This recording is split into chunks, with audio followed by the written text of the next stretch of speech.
Okay, in problem number 5, we're talking about an investment, and they give us this formula to use, A equals P times E to the R times T power. This is just a growth and decay model that we've used before. It has different letters. A is the ending amount, P is the starting amount, R is the rate of growth or the rate of decline, and T is the time. So let's see what's given. An investment of $1,000, well, that's the principal amount, the starting amount, and it's 2.5% interest annually. So 2.5% as a decimal is 0.025.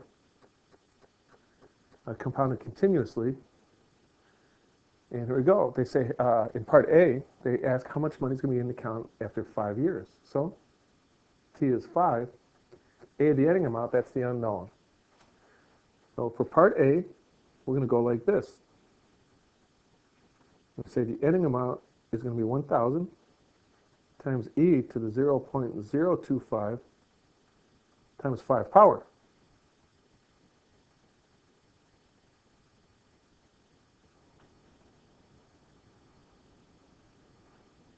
So you type this in your calculator, and you see that A is approximately $1,133.15.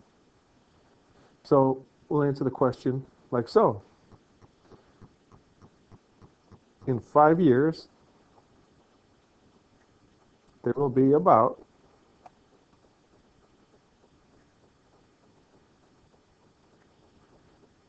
$1,133.15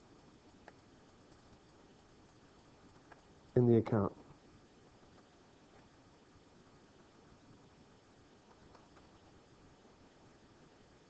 And that's our story. Let's take a look at part B. It says find the rate at which the investment is growing at time t equals 5 years. Include the units of measure. Well, let's be careful. When you see the word rate at which something is growing, it's rate of change. Rate of change is derivative. So for part B, let's take a look at our equation. We have A equals 1,000 times E to the 0.025 times T power. Now remember, if you're going to find the rate of change at 5 years, we have to differentiate first and then substitute 5 in for T. So let's get to work. We're allowed to use a calculator on this. Let's try to do it by hand first and use a calculator at the end. Let's practice our derivative skills. A prime, or dA dt, is going to be this constant 1,000 times the derivative of e to a power. So the derivative of an exponential function is the exponential function times the natural log of the base. The natural log of e is 1. So if you're thinking, well, see, times the natural log of e, well, the natural log of e is 1. We're not going to write times 1. Times the derivative of the exponent. Well, the derivative of 0.025t is 0.025.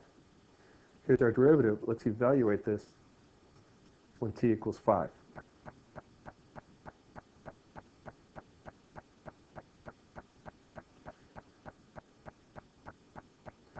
Okay, so if you evaluate this on your calculator, you're going to get about 28.33. So now, they say to include units of measure. What does this mean? So let's first talk about the units of measure. A prime at time t equals 5 is about $28.33 per year. Or is that, sorry, is that 23? No, it's 33. Okay. Or you could write this as $28.33 per year, whatever you're comfortable with writing. So now, we included the units. Let's talk about interpreting this and see what this means. This means at t equals 5, the account is increasing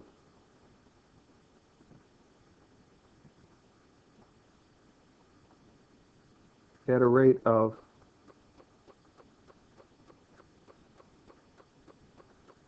$28.33 per year. Remember, with exponential functions, the increase is very gradual and very slow in the beginning, but very rapid and very fast after time has elapsed. Okay. Now, in part C, we're asked to find the amount of money in the account after 20 years. What we need to do is get some room on our scratch paper.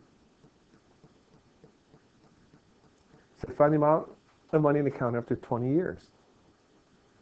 So we're going to start with our $1,000 investment, e to the 0.025 times 20. So this is just another calculator problem. Let's go type it into our calculator.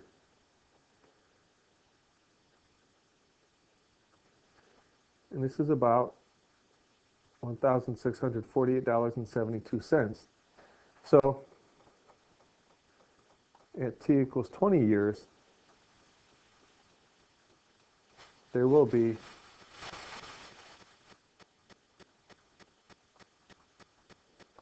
about $1,648.72. Now keep in mind, that's assuming we don't add any money to the account or take any money out of the account during this 20-year period. Okay, and now let's move on to part D. Let's see what they ask us.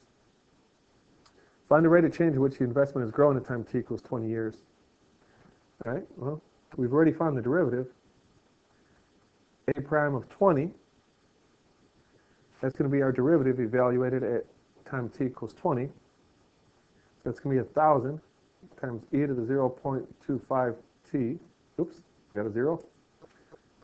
E to the 0.025 t power times 0.025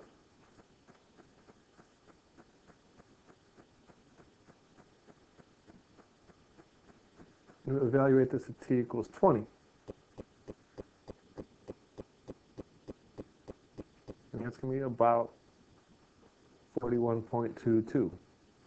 So A prime of 20 is about $41.22 per year. Now, like we said, exponential functions grow slowly in the beginning and more rapidly at the end. After 5 years, the account gained about $28.33 in interest per year at that time. After 20 years, our account gains about $41.22 per interest at that time. So t equals 20. The account will grow or is increasing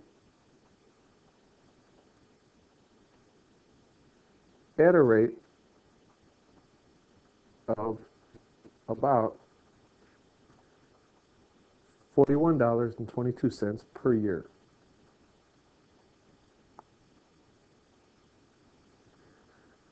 Now just think how quickly this account will grow if you put $1,000 in to start and added $1,000 every year.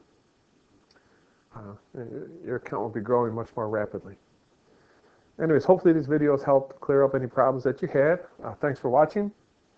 Enjoy the rest of the practice assignment.